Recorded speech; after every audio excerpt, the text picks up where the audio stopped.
नमस्कार। शुरुआत करते हैं बड़ी खबर के साथ जो गाजियाबाद से, जहां पर पिटाई की लाइव तस्वीरें सामने आई हैं।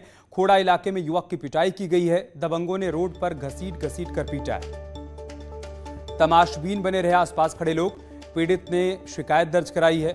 आरोपियों की तलाश में पुलिस टीमें जुटी हुई हैं। ये तस्वीरें हम आपको गाजियाबाद के खोड़ा की दिखा रहे हैं, जहां पर बेरहमी से युवक को सड़क पर पीटा गया है। और हैरान करने वाली बात यह है कि इस दौरान जब उसे घसीट घसीट कर पीटा जा रहा था, तब आसपास खड़े लोग तमाशबीन बने रहे। पीड़ित ने अब शिकायत दर्ज करवाई है। आरोपियों की तलाश में पुलिस टीमें जुट चुकी हैं। बेहद हैरान करने वाली तस्वीर है, मानवता को शर्मसार करने वाली तस्वीर। कैसे बेरहमी से इस युवक को सड़क पर घसीटा गया, बुरी तरीके से इसको मारा पीटा गया। और आप देखिए, मौके पर सैकड़ों की संख्या में लोग मौजूद हैं, लेकिन किसी ने भी इसको बचाने की जहमत नहीं उठाई। हर कोई शख्स जो यहां मौजूद था वो तमाशबीन बना रहा। उधर कानपुर में एक जर्जर मकान धराशायी हो गया। इस हादसे में 3 लोगों की मौत हो गई, जबकि एक शख्स गंभीर रूप से घायल हो गया। हीरामनपुरवा इलाके में सुबह करीब 5:30 बजे हादसा हुआ, जिसमें महिला और उसके 2 बच्चे की मौके पर ही मौत हो गई, जबकि घर का मुखिया अस्पताल में जिंदगी और मौत की जंग लड़ रहा है।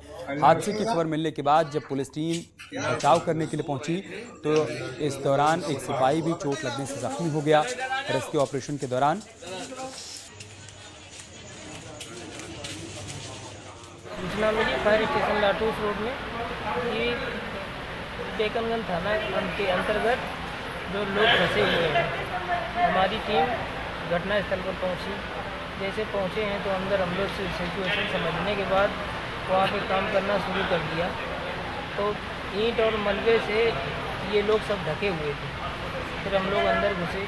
फिर कम से कम ट्रैक्टर की एक ट्राली के समान ईंटें बाहर किए।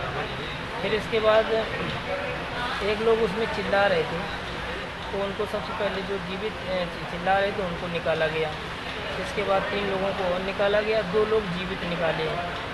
बेकनगंज थाना क्षेत्र के रिजवी रोड में उस वक्त एक हादसा हुआ जब एक परिवार यहाँ सो रहा था। इस वक्त मैं रिजवी रोड के उस गली में खड़ा हूँ। पहले तो मैं दिखाना चाहूँगा कि ये मलबा जिस प्रकार से निकाला जा रहा है, क्षेत्रीय लोग इसमें मदद करके निकाल रहे हैं। और थोड़ा भी आगे चल के देखें तो इस मकान को मैं दिखाना चाहूँगा। अपने कैमरामैन से कहूँगा इसको पैन करके दिखाएं कि क्या मकान किस तरह जर्जर हालत में, मगर उसमें उसके बाद भी लोग इसमें रह रहे हैं।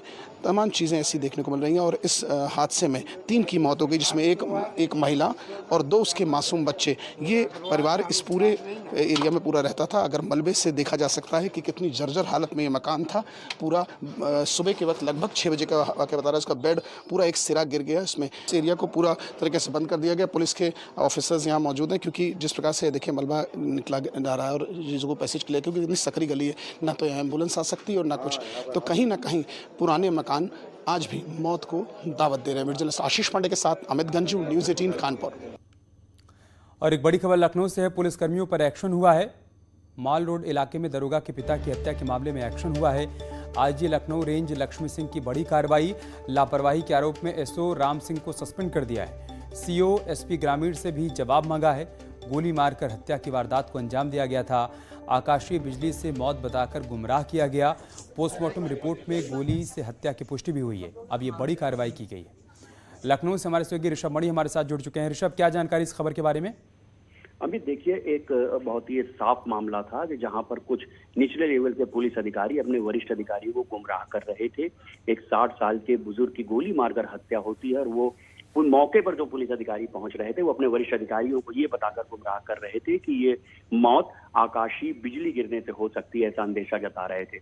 लेकिन आईजी लक्ष्मी सिंह ने उस वक्त बड़ी कार्रवाई कर दी जब पोस्टमार्टम रिपोर्ट से इस बात की पुष्टि हो गई है कि बुजुर्ग तेज बहादुर को गोली मारी गई थी। एक गोली उनकी आंख में और एक बाह में पाई गई है, जिसके बाद एसपी ग्रामीण लखनऊ के हृदेश कुमार, उनसे स्पष्टीकरण मांगा गया है। सीओ मलिहाबाद नवीना शुक्ला से स्पष्टीकरण मांगा गया है और एसओ माल राम सिंह को सस्पेंड करके एक बड़ा संदेश दिया गया है कि मौके पर जो भी जाएगा वो कम से कम अपने अनुभव से, फॉरेंसिक से, डॉग स्क्वाड से, इन सारी चीजों से जो सम्मिलित रिपोर्ट मिलेगी वही अपने वरिष्ठ अधिकारियों को बताए।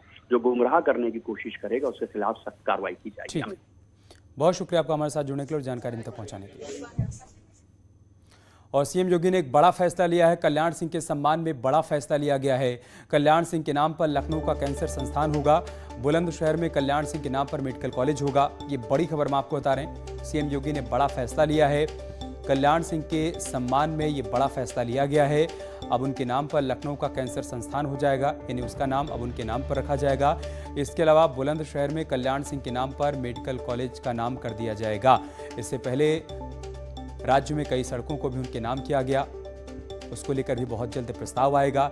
इसके अलावा अलीगढ़ के एयरपोर्ट का नाम भी उनके नाम पर किए जाने को लेकर विचार किया जा रहा है। और इन सब के बीच ये बड़ी खबर सामने आ रही है, सीएम योगी ने बड़ा फैसला लिया है।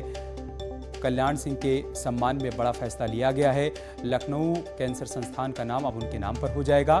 इसके अलावा बुलंदशहर में कल्याण सिंह के नाम पर मेडिकल कॉलेज का नाम कर दिया जाएगा।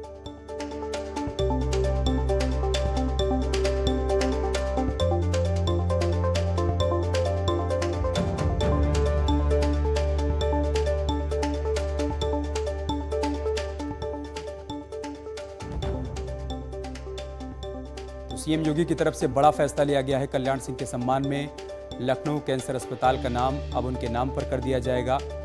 इसके अलावा बुलंदशहर में मेडिकल कॉलेज का नाम भी उनके नाम पर कर दिया जाएगा। ये बड़ा फैसला सरकार की तरफ से लिया गया है।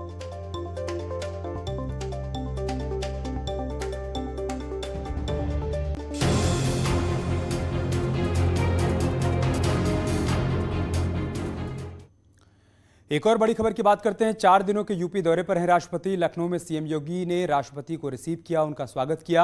आज और कल लखनऊ में कई कार्यक्रमों में उनको शामिल होना है। शाम को दीक्षांत समारोह में शामिल होंगे राष्ट्रपति। गोरखपुर और अयोध्या भी जाएंगे रामनाथ कोविंद। अयोध्या में रामलला की पूजा अर्चना करेंगे।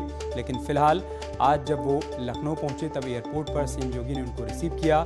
इस दौरान राज्यपाल आनंदीबेन पटेल भी मौजूद थी और फिर यहां से उनका काफिला सीधे राजभवन पहुंच गया है, जहां पर राष्ट्रपति विश्राम कर रहे हैं। और इसके बाद उनको शाम को एक के बाद एक कई कार्यक्रमों में शामिल होना है और फिर वो गोरखपुर और अयोध्या भी जाएंगे। 4 दिनों का उनका ये दौरा होगा।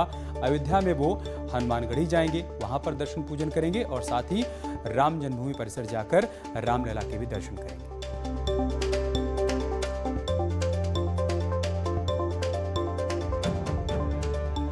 हिंदुस्तान के राष्ट्रपति रामनाथ कोविंद आज अपने 4 दिवसीय उत्तर प्रदेश के दौरे पर पहुंच चुके हैं, जहां आप देख सकते हैं कि इस वक्त राष्ट्रपति रामनाथ कोविंद का जो काफिला है वो उत्तर प्रदेश के राजभवन पहुंच चुका है। यहां पर राजभवन के गेट नंबर 1 से राष्ट्रपति रामनाथ कोविंद एंट्री कर रहे हैं। यहां पर राष्ट्रपति रामनाथ कोविंद अब से कुछ देर बाद कुछ लोगों से मुलाकात करेंगे, लंच करेंगे और उसके बाद करीब 4:30 बजे वो राजधानी लखनऊ स्थित बाबा साहब भीमराव अंबेडकर केंद्रीय विश्वविद्यालय के लिए रवाना होंगे, जहां पर आयोजित उसके दीक्षांत समारोह में बतौर मुख्य अतिथि शिरकत करेंगे।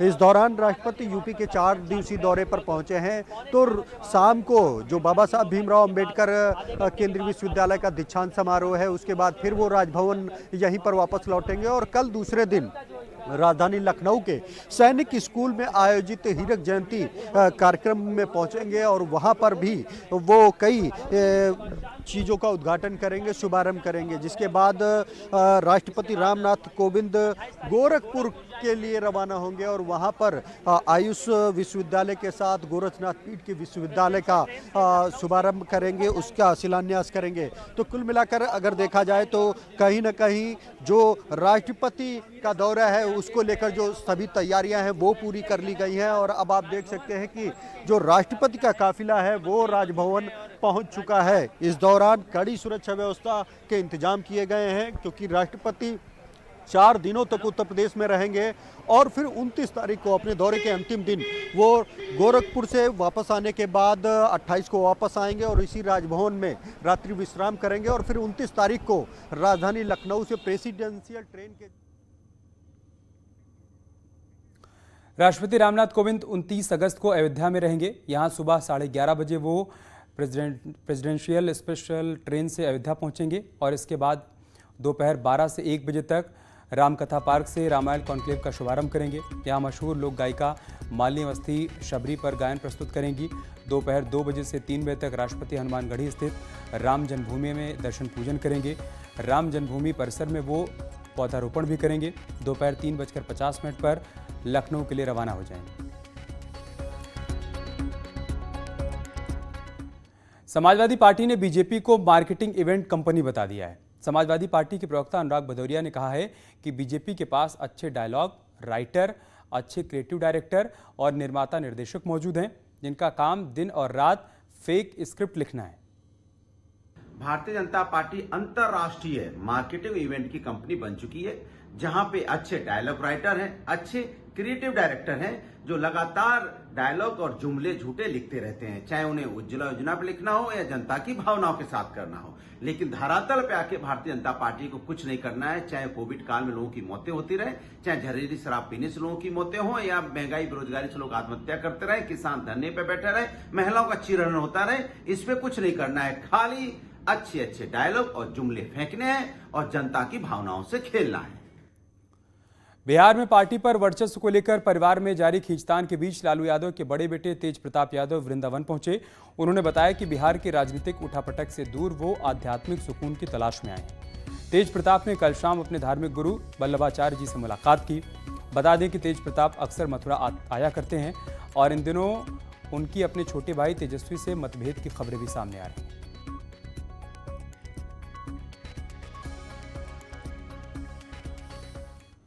बड़ी खबर सहारनपुर से, जहां पर मुठभेड़ हो गई है। पुलिस और बदमाशों के बीच मुठभेड़ हुई है।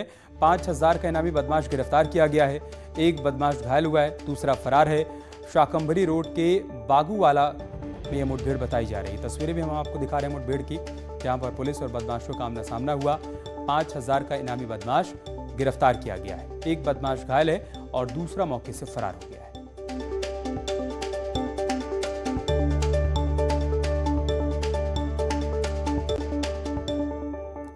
यहाँ रुक रहे हैं एक छोटे से ब्रेक के लिए, जल्द लौटेंगे कुछ और खबरों के साथ।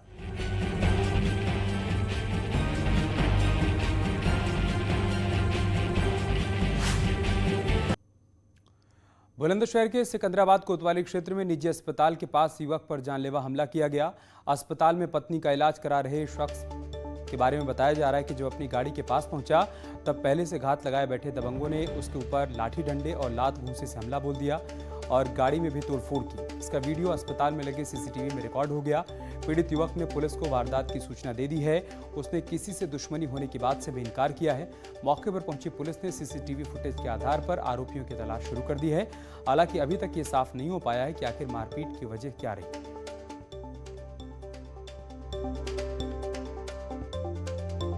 पहले आके मैंने यहाँ पे डंडा मारा, फिर मैं अंदर को भगाया हॉस्पिटल में को, फिर मेरी गाड़ियाँ तोड़ के भग गए सारे के सारे। आप जानते हो उन्हें? जी मैं नहीं जानता। रुमाल बांध रखे थे उसने और 2 बच्चे स्कूल ड्रेस में थे। कौन से स्कूल की ड्रेस थी? जी वाइट कलर की ड्रेस है, ये नहीं पता कौन से स्कूल की थी, मैं देख नहीं पाया। तो कोई आपकी दुश्मनी चल रही है, किसी बात का विवाद? जी मेरे किसी से कोई वो नहीं है। गोरखपुर में देर रात से हो रही बारिश ने आम जनजीवन को अस्त व्यस्त कर दिया है। शहर की कई कॉलोनियों में जल जमाव की स्थिति उत्पन्न हो गई है। गोरखपुर से देवरिया जाने वाले हाईवे पर इंजीनियरिंग कॉलेज के पास सड़क पर 2 फीट से ज़्यादा पानी भर चुका है। इसके चलते लोगों को काफ़ी परेशानी हो रही है। इतना ही नहीं, बड़ी संख्या में गाड़ियाँ यहाँ फंसी हुई हैं। बारिश के चलते आसपास की कॉलोनियों के निचले इलाके में पानी भर गया है। नगर निगम की तरफ से जल निकासी के इंतजाम किए गए हैं, लेकिन वो नाकाफ़ी साबित हो रहे हैं।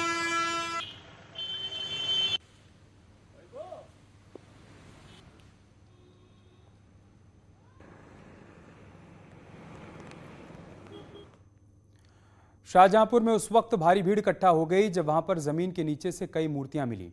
मूर्तियां निकलने की खबर मिलने पर इसे देखने के लिए भारी भीड़ इकट्ठा हो गई। ग्रामीणों ने यहां पूजा पाठ करना शुरू कर दिया। ग्रामीण अब इस जगह पर मंदिर बनाने की योजना बना रहे हैं। मामला थाना मिर्जापुर के अस्तौली गांव का है। बताया जा रहा है कि दयाराम अपने खेत को समतल करने के लिए खेत में खुदाई करवा रहे थे और इस दौरान उनके फावड़े से कोई भारी चीज़ टकराई। जब उन्होंने हाथों से मिट्टी हटाई तो देखा कि वहाँ पर कई मूर्तियाँ हैं। ग्रामीणों की मदद से सभी मूर्तियों को बाहर निकाला गया। मूर्तियों को देखने से ऐसा लगता है कि ये काफ़ी पुरानी है।